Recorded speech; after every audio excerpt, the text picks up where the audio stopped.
Assalamualaikum warahmatullahi wabarakatuh. Kami dari kelompok 1 akan memenuhi tugas mata kuliah Pancasila dari dosen pengampu kita, yaitu Bu Laili Purnawati, SIP MSI. Di sini kami akan berwawancara tentang kekerasan seksual. Dari kelompok kami nanti akan mewawancarai dari berbagai sumber, antara lain dari pihak rumah sakit, mahasiswa maupun masyarakat.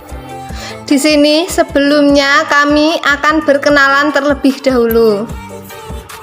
Perkenalkan, nama saya Luciana dari program studi Administrasi Publik, Fakultas Ilmu Sosial dan Politik.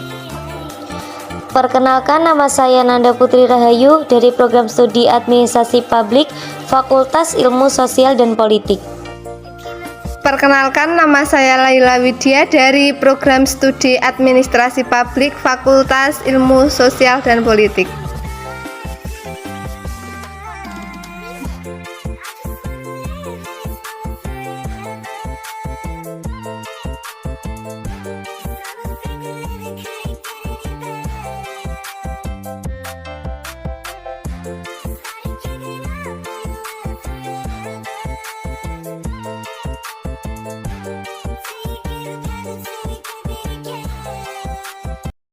Warahmatullahi wabarakatuh.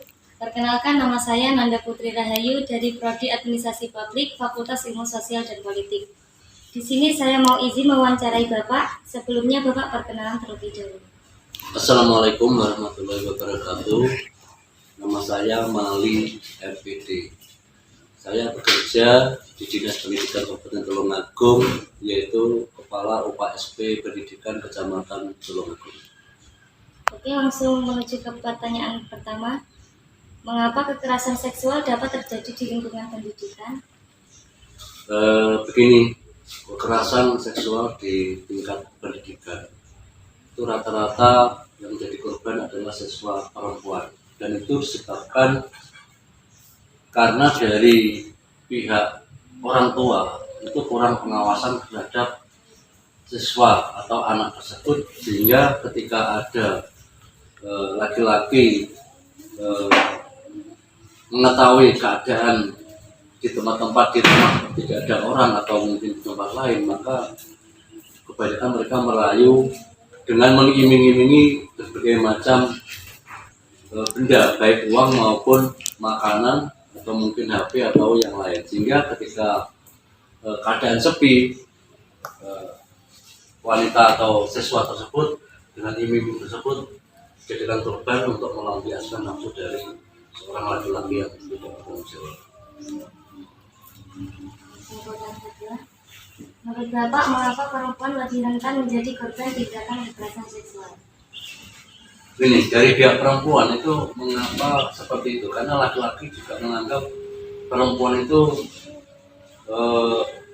rendah, dalam arti rendah, mudah untuk dikuasai dengan berbagai macam cara. Untuk itu dari pihak perempuan juga harus membekali diri.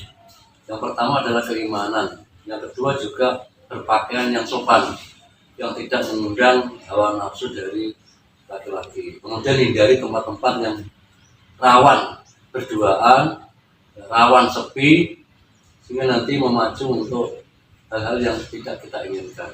Itu dari wanita sendiri juga harus membentengi diri. Jangan mudah percaya pada orang walaupun itu sudah lama kenal, untuk melakukan hal-hal yang mungkin tidak diinginkan oleh wanita itu. Terus pertanyaan yang terakhir, apa saja upaya yang perlu dilakukan agar jumlah kasus kekerasan seksual pada remaja dapat diminimalkan?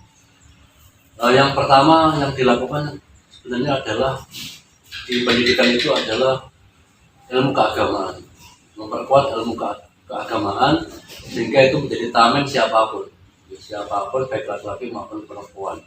Yang kedua, pergaulan remaja saat ini kalau tidak dibentengi dengan keimanan, dengan pengaruh HP yang luar biasa, maka iman seseorang nanti akan lemah dan kendor. Untuk itu carilah pergaulan dengan orang-orang yang baik dan saling menjaga diri, dan jangan mudah percaya kepada siapapun. Bahkan di lembaga hukum sendiri sudah banyak istilahnya itu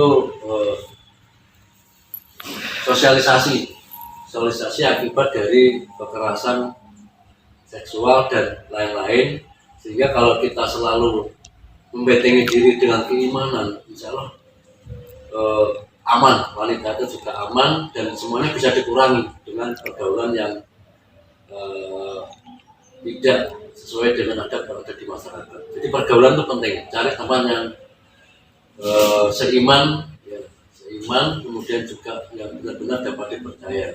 Apapun itu sudah resiko kita untuk mempertahankan diri, apalagi sebagai wanita yang lemah ini harus banyak-banyak melakukan ibadah sesuai dengan agamanya, sehingga nanti apapun rayuan dari laki-laki atau mungkin dari pihak laki-laki juga seperti itu, jangan melakukan kekerasan, karena itu nanti juga berurusan dengan hukum. Kita akan menyesal kalau melakukan hal-hal yang mungkin akan mengakibatkan diri kita terjerumus dalam tindakan hukum. Itu aja, terima kasih. Oke, mungkin hanya itu pertanyaan dari saya. Terima kasih Bapak sudah memakan waktunya. Wassalamualaikum warahmatullahi wabarakatuh. Waalaikumsalam.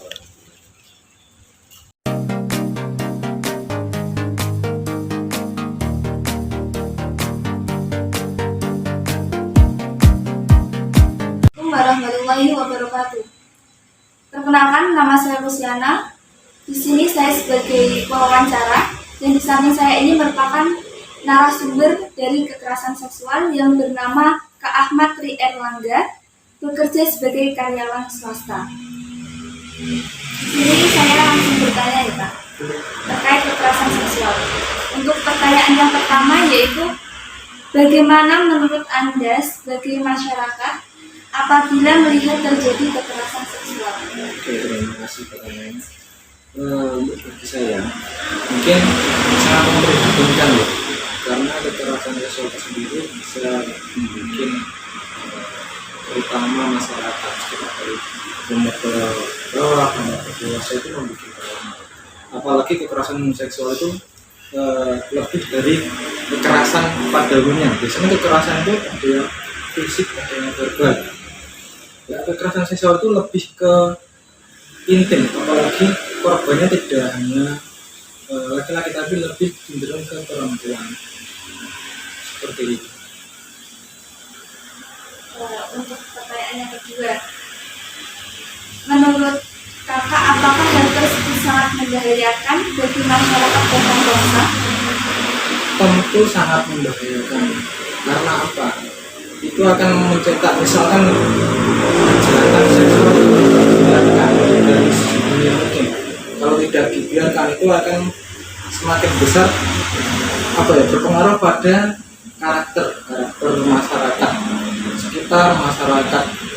Mungkin dari segi wilayah itu kalau tidak tindak lanjuti itu akan mengalami hal yang biasa. Kekerasan seksual itu menjadi hal yang biasa. Makanya kalau adanya kekerasan seksual itu tidak ditindaklanjuti, mungkin bangsa itu sendiri akan mengalami istilahnya seperti itu. Dan untuk pertanyaan yang terakhir, bagaimana peran Anda sebagai orang tua ketika melihat anak mendapatkan kekerasan seksual? Ini saya sebagai orang tua misalnya ya tentu saja tidak diam. Contohnya misalnya tidak diam itu mungkin ini lebih cenderung akan menindaklanjuti atau memberi teguran. Teguran pun kadang tidak bisa menjadi solusi. Ya, karena ini kan negara hukum juga. Misalkan terjadi pada anak saya itu mungkin lebih baik mencegah daripada akan terjadi. Sebelum terjadinya kekerasan seksual, saya akan memberi sebuah bojanan atau nasihat kepada anak saya itu agar terhindar dari kekerasan seksual. Sekian pertanyaan dari kita.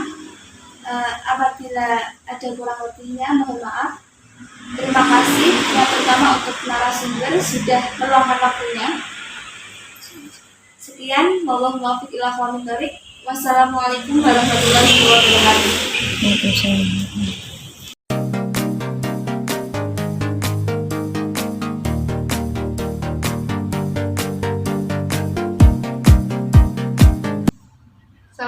warahmatullahi wabarakatuh. Di sini saya Laila Widya akan mewawancarai kakak. Sebelumnya silahkan berkenalan terlebih dahulu. Ya, perkenalkan nama saya Muhammad Khairul Aziz dari Universitas Pendidikan Widya semester 5. Langsung ke pertanyaannya, kakak. Bagaimana peran mahasiswa untuk mencegah terjadinya kekerasan seksual dalam masyarakat? Kalau menurut sudut pandang dari saya sendiri, peran mahasiswa untuk mencegah kekerasan seksual ke masyarakat itu kita perlu terjun langsung ke masyarakat terlebih dahulu, serta kita memberi wawasan. Masyarakat kan ya masih banyak beberapa dari masyarakat yang masih awam lah dengan kekerasan tersebut, serta dari lingkungan sehingga terpengaruh akan lingkungannya tersebut. Pertanyaan yang kedua, menurut Anda faktor apa saja yang mendorong mahasiswa melakukan pelecehan seksual? Faktor lingkungan bisa jadi, faktor teman bisa jadi. Yang terakhir, bagaimana sikap mahasiswa terhadap kekerasan seksual di lingkup kampus? Sikap mahasiswa di lingkup kampus, kita harus mempertegas, kita harus memberi hukuman yang setimpal atas kekerasan yang dilakukan dari mahasiswa tersebut. Mungkin itu saja yang kami tanyakan. Terima kasih sudah meluangkan waktunya. Bila ada kurang lebihnya mohon maaf. Assalamualaikum warahmatullahi wabarakatuh.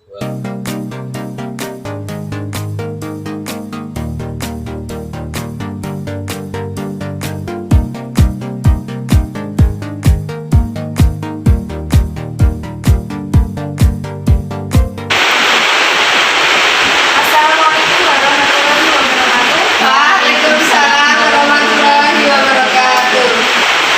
Kami bertiga di sini merupakan sebagai wawancara. Sebelumnya perkenalkan, nama saya Luciana dan rekan saya Nanda Putri Rahayu. Dan saya Laila Widya. yang di samping saya ini merupakan narasumber dari kekerasan seksual. Langsung saja ya Mas, terkait pertanyaan dari kami. Yang pertama yaitu, menurut Anda apa itu kekerasan seksual dan bukan contohnya?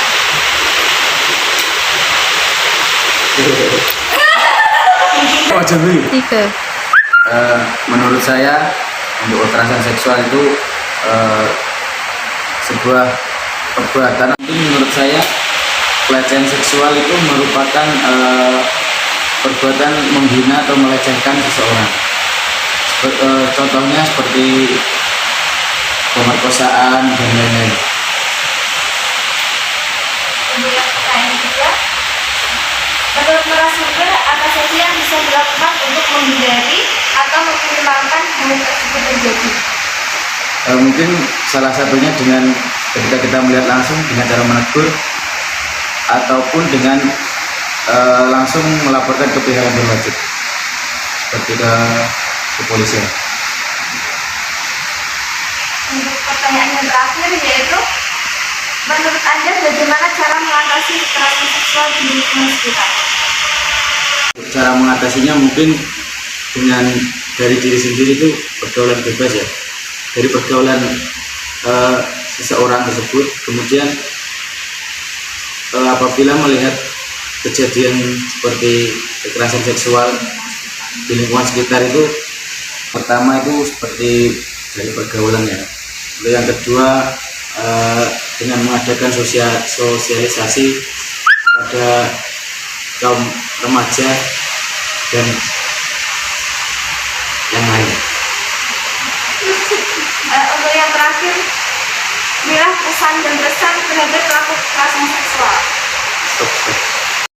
Ya, kepada anak-anak remaja zaman sekarang mungkin lebih berhati-hati dalam menggunakan pakaian. Untuk pesan untuk pelakunya, mungkin jangan mengulangi perbuatan seperti itu karena itu dosa. Terima kasih dari narasumber sudah meluangkan waktunya. Kami bertiga apabila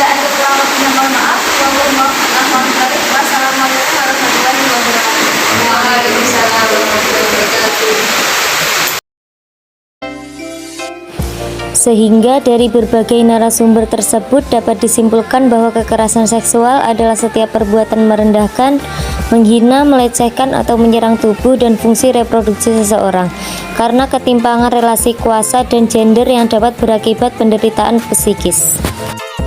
Pencegahan yang dapat dilakukan oleh mahasiswa dapat dimulai dari diri sendiri seperti menjaga pergaulan, selalu bersikap waspada, belajar dari kasus yang ada, dan lakukan perlawanan.